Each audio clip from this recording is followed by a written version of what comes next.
আসসালামু আলাইকুম আমার প্রাণপ্রিয় বন্ধুরা, আমন্ত্রণ জানাইতেছি আজকের ভিডিওটিতে। তো বন্ধুরা, ভিডিও থাম্বনেল দেখে আপনারা নিশ্চয়ই বুঝতে পারতেছেন আমরা কোন ভিডিওটি নিয়ে আপনাদের মাঝে হাজির হতে যাচ্ছি।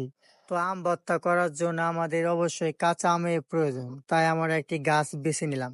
তো গাছটি বিশাল আকৃতির গাছ, সেই গাছে প্রচুর পরিমাণ আম ধরছে। এই বছর প্রায় ভালোই আম ধরেছে আম গাছটিতে।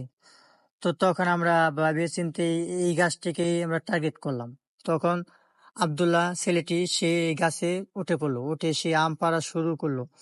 তো গাছটিতে ভরপুর আম, এত আম ধরছে বলার বাহিরে।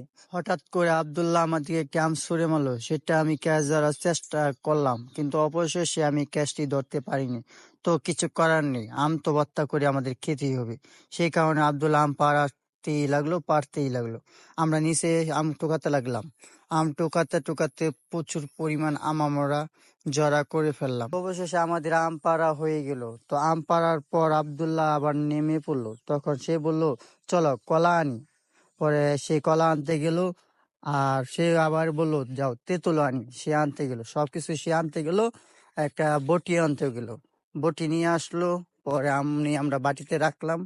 বাটিতে আম দেখতেই পারছেন কতগুলো আম। আর সে আব্দুল্লাহ সরাসরি আম কাটা শুরু করলো। আব্দুল্লাহ এত সুন্দর করে আম কাটতে পারে, আর রুমানের কথা তো আর কি বলবো, রুমান তো আরো সুন্দর করে আম কাটতে পারে।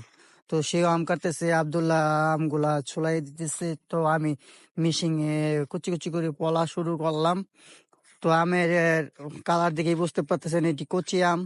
তো এটি সুস্বাদু আম, খেতে খুব দারুণ মিষ্টি। মিষ্টি টক দুটো মিলিয়ে আছে। আমরা টক আমও পেয়েছি, মিষ্টি আমও পেরেছি। তো আমি কুচি কুচি করে কাটতে শুরু করলাম, আব্দুল্লাহ কাটতে শুরু করলো। আমি কিছুক্ষণ কেটে পরে আব্দুল্লাহ কাটা শুরু করলো। তো আমাদের কুচি কুচি করার পর দেখতেই পাচ্তেছেন আমার কালারটা কেমন। তো আমরা এখানে লবণ টবণ যা আছে, তেঁতুল কলা যা আছে সব দিলাম। দেওয়ার পর এখন সেটা আমরা খাওয়ার জন্য উপযোগী। তো দেখতেই পারতেছেন আমাদের খাওয়া দাওয়াটা, দেখছেন আমরা কত সুন্দর করে আম খাইতেছি। তো আপনাদের কি কেমন লাগতেছে?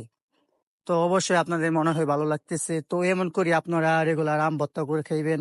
তো কাঁচা আমের সিজন, আমের স্বজন তখন আপনারা সবাই মিলে এভাবে আম ভর্তা করে খাবেন, সবাই মিলে খাবেন, খুব ভালো লাগবে। দেখবেন সবাই মিলে খাবেন, তখন দেখবেন খুব ভালো লাগবে। একা একা খাবেন তখন ভালো লাগবে না। দেখেন আমরা সবাই মিলে খাইতেছি, কত যে ভালো লাগতেছে, কিভাবে বলবো আপনাদের। তো আপনারা খাইলে বুঝতে পারতেন। যদি ভিডিওটি ভালো হয়ে থাকে সাবস্ক্রাইব করে দিয়েন।